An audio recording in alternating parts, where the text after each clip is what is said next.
Hello, I'm John Nicholson, and you're watching my YouTube channel. Thank you very much indeed for joining me.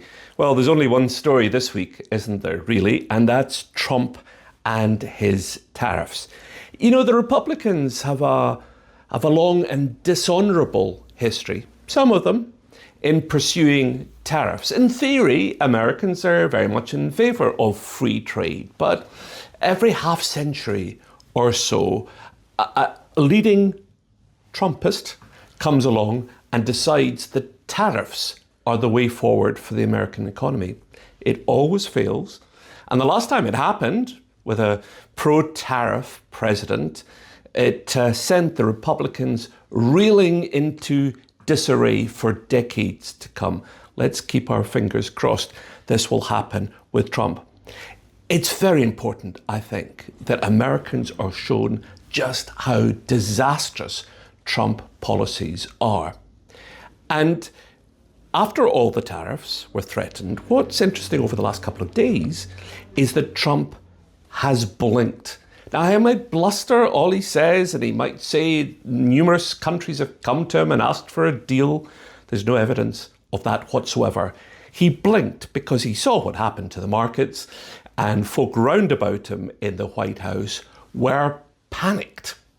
But as of today, he's jacked up because there's one country he's pursuing, and that's China. And as of today, he's jacked up the tariffs yet again against the Chinese. And the Chinese have retaliated. They now have imposed 125% tariffs against the United States. And they've said, or they've hinted, that this is the end of the road, because at some point, tariffs become so high that trade virtually ceases.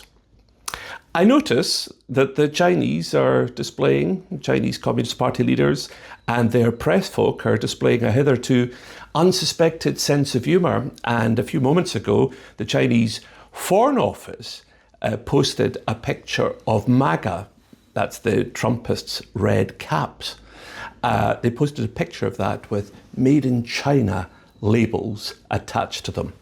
Because, of course, the key issue, and this is why the tariffs matter and why Trump's policies are so wrong, the key thing about tariffs is that tariffs harm domestic consumers. So if you're an American and you rely very heavily on imported goods, and Americans do, they tend to come from China, whether it's their phones or their cheap clothes or very large cheap clothes or any of the other things that they buy, they come from China.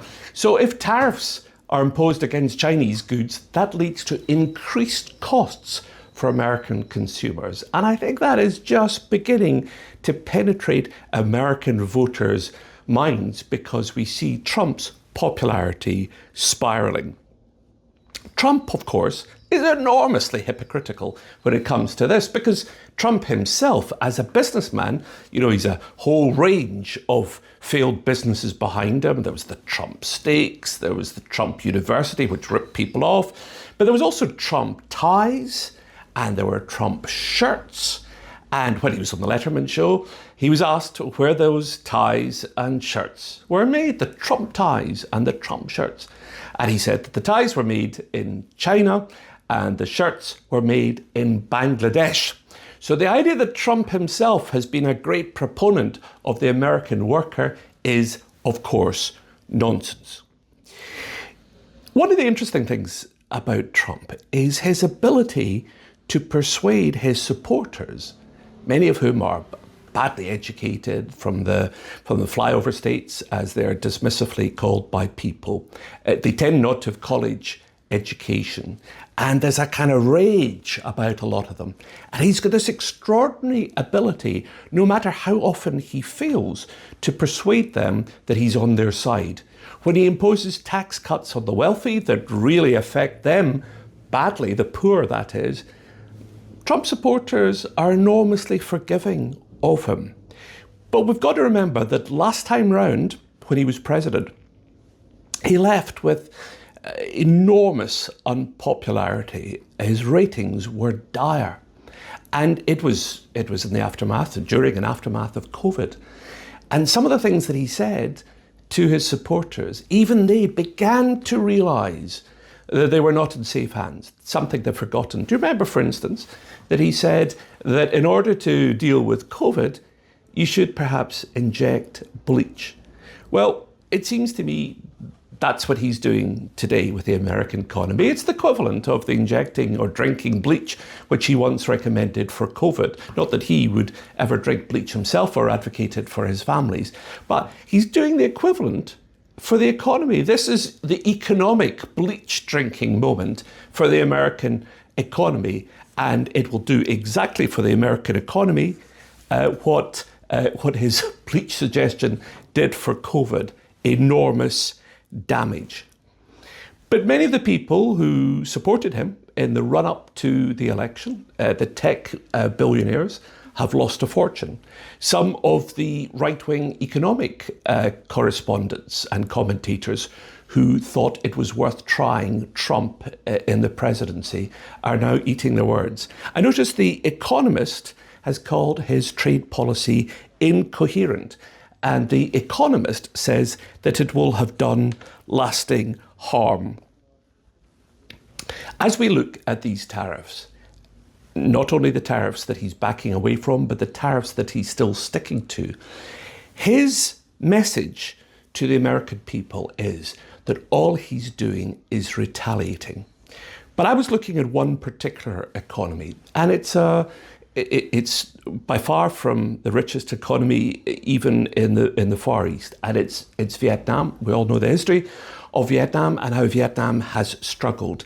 He has imposed punitive tariffs on Vietnam, and yet Vietnam has no tariffs, none at all, and never has had against the United States. And the incoherence of the policy is not only its cruelty because of the harm that it will do to Vietnamese workers in a very poor country, but it goes against even Trump's self-declared aim, which is to pivot away from China to other low-wage economies in the Far East. If you don't want to buy from China, you start buying from Vietnam, because Vietnam workers are paid even worse than Chinese workers. And yet if you impose tariffs on them, you harm Vietnam and you make Vietnamese goods more expensive. So at every level, what Trump is doing is incoherent. Let me end with a thought about the United Kingdom. Once again, I reflect, surely, that we could not be in a worse position being isolated from the European Union than we are at the moment. We so need the solidarity that membership of the EU would bring. And secondly, surely now we must cancel the state visit that Trump was obsequiously offered by the Prime Minister. What a moment this would be, given how he's punishing the Western world with this incoherent trade policy. Surely this would be the worst possible moment for us to be flattering him with a state visit to the United Kingdom. It is simply inconceivable, and how foolish it was for Keir Starmer to offer it. Thank you for watching. Of course, you can add your comments at any point underneath, and I'll always be delighted to read your comments, and I'll be delighted to answer them as well. And please do subscribe to my channel. It costs absolutely nothing. And thank you for watching.